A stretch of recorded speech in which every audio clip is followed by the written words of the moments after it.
La diffusion vient de démarrer. Tous les participants sont en mode écoute seul.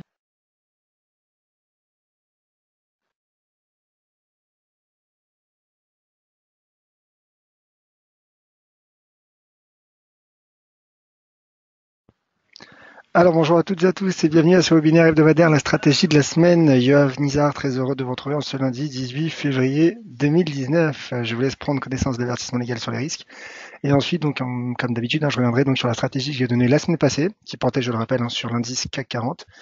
Et dans un second temps, je vous ferai part donc de la stratégie que j'ai choisie pour vous cette semaine. Voilà. Donc le trading avec effet de levier amplifie toujours les gains et les pertes. Un compte risque limité présente un risque de perte du capital investi. L'investissement sur compte titre présente un risque de perte en capital. IG fournit exclusivement un service d'exécution d'ordre.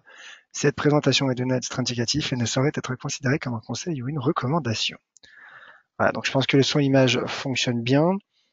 Et voilà, vous êtes nombreux d'ailleurs à vous servir du chat, hein, donc n'hésitez pas à réagir sur le chat et me poser toutes vos questions. Bonjour Raymond, bonjour Tony, bonjour Christian et bonjour Philippe. Alors je vois qu'il y a pas mal de questions. Je vais tenter donc, je vais y revenir dans un instant. Bonjour Vladimir, et merci donc à Raymond qui me confirme le son, l'image fonctionne bien. Bonjour Jonas, voilà, vous êtes nombreux sur le chat, merci. N'hésitez pas donc à réagir, à me dire ce que vous avez pensé des stratégies du jour, et à me poser toutes vos questions. Alors, c'est parti pour ce webinaire, la stratégie de la semaine. Vous êtes nombreux, très nombreux même, merci d'être présents. Voilà, ça me fait énormément plaisir. Alors, voilà, je vous montre mon graphique, le voici. L'indice CAC 40, donc je rappelle ma stratégie de la semaine passée. Donc lundi dernier, le cours du CAC 40 rebondissait sur cette oblique haussière, sur sa droite de tendance haussière qui part de ce creux du 26 décembre, qui est la partie inférieure finalement d'un canal ascendant. Et donc, suite à ce rebond qui a pris forme donc lundi matin, la semaine passée, au-dessus de cette zone d'inversion de polarité, cette zone de support entre 4900 et 4930 points, ma stratégie est en effet haussière pour viser à court terme 5080 points et en deuxième cible 5175. Alors après, il y avait une autre résistance, enfin plutôt un ancien support de long terme à 5240 pour un peu plus long terme.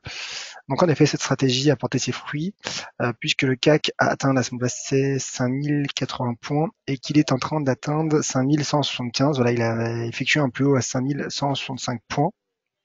Aujourd'hui, voilà, 5172. Voilà, je considère que cette stratégie a porté ses fruits. On verra maintenant ce qu'il en sera pour le CAC 40 qui teste donc cette résistance, cette résistance qui part du 11 octobre. Donc à ce stade, en effet, je pense que ce qui relancerait le potentiel technique du CAC, ce serait un breakout, donc un franchissement de cette résistance. Auquel cas donc, le cours pourrait selon moi atteindre donc les 5240 puis 5333 points. Voilà, des anciens niveaux de support devenus résistance potentielle. D'ailleurs, le RSI, vous voyez, est en train de franchir lui aussi la borne 70. Donc voilà, pour le moment, le CAC est aussi à l'intérieur de ce canal ascendant.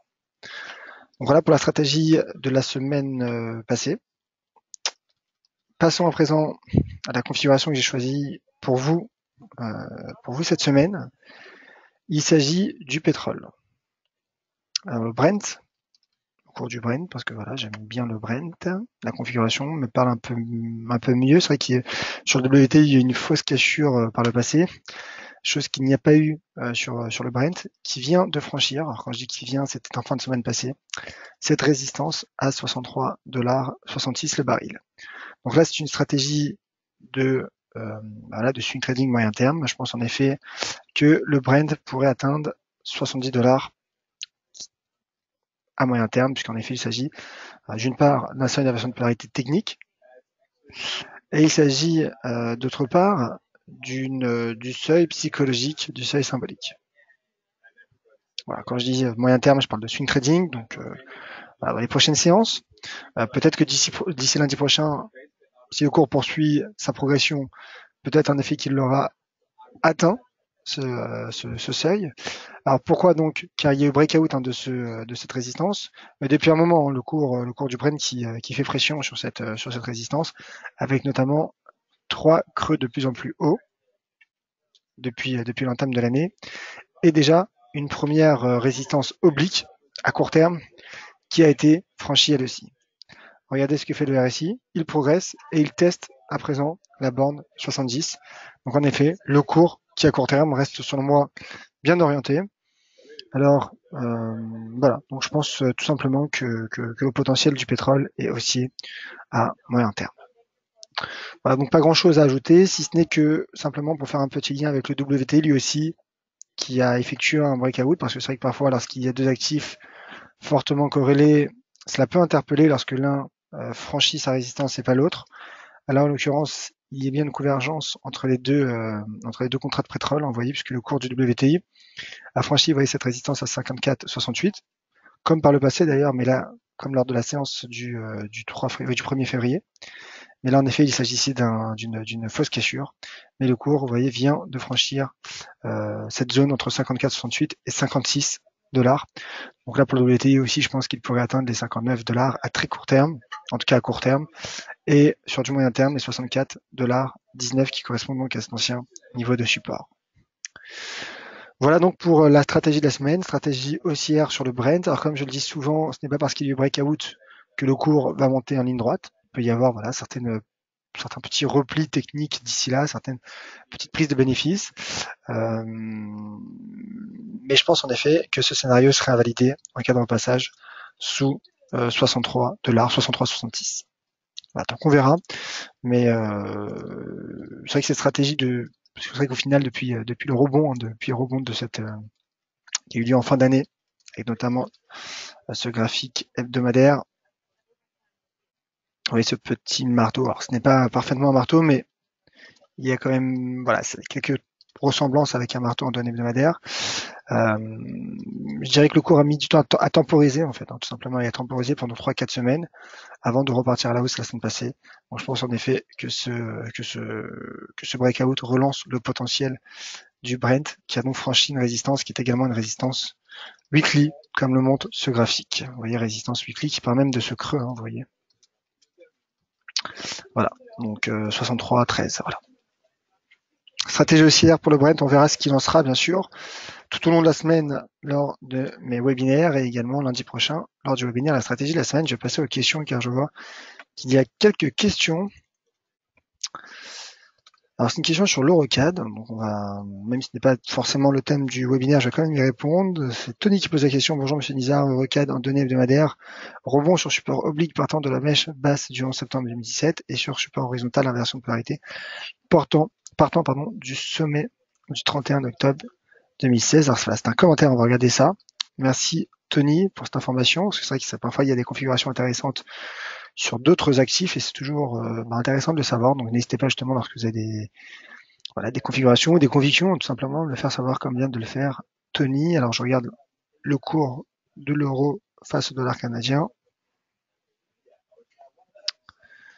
Alors le voici en données hebdomadaires, vous m'avez dit rebond sur support oblique. On regarde ça. Pour le moment, à court terme, le cours est plutôt orienté à la baisse, ce début d'année. Alors, il y a peut-être une droite de tendance, en effet, bien vu.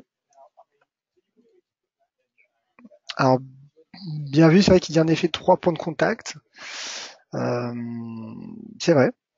On a bien le deuxième, il est quasiment point de contact, en tout cas tout proche. Écoutez, oui, c'est bien vu, c'est vrai. On verra si cette droite de tendance portera ses fruits ou non. Comme je l'ai dit, pour le moment, la tendance est baissière.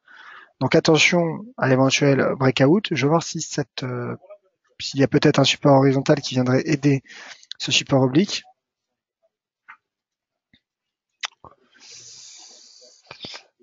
Peut-être un support horizontal, en effet, un 48,80.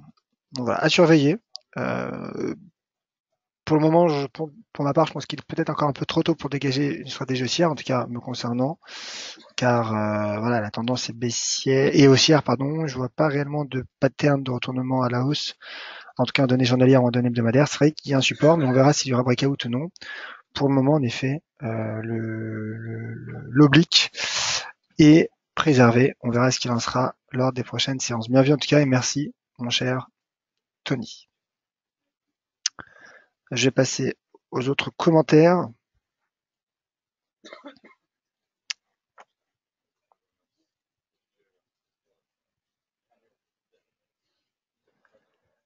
Alors, je lis en même temps vos commentaires.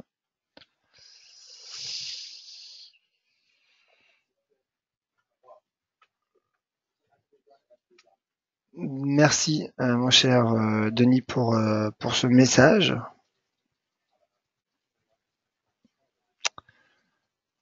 Alors, voilà, vous avez les coordonnées, les coordonnées de toute façon de l'email d'inscription de ce webinaire si vous souhaitez d'ailleurs communiquer. Merci en tout cas. Voilà, voilà, en effet, merci Denis pour vos messages. Question donc de Vladimir, un mot sur le DAX pour cette semaine. On regarde ça. Alors, le DAX. On va regarder ça. En général, moi, c'est vrai que depuis un moment, ça fait un moment que je suis plutôt haussier sur du moyen terme sur les indices. Donc là, sur le DAX, un peu à l'image du CAC 40 qui a rebondi, vous voyez, sur cette oblique inférieure, haussière, donc la parallèle inférieure de ce canal. Alors comme je l'avais dit en fin de semaine passée, c'est vrai que ma conviction était peut-être un peu plus importante sur le CAC 40, qui lui, si vous voulez, venait de rebondir sur un canal. C'est vrai que le DAX, vous voyez, bon là il est sous résistance maintenant, un peu à l'image du CAC aussi. Maintenant donc, concernant l'indice allemand, j'attendrai donc l'éventuel franchissement de 11 372, comme ce que je viens de dire sur le CAC au final, en tout cas de manière un peu similaire, qui teste une résistance.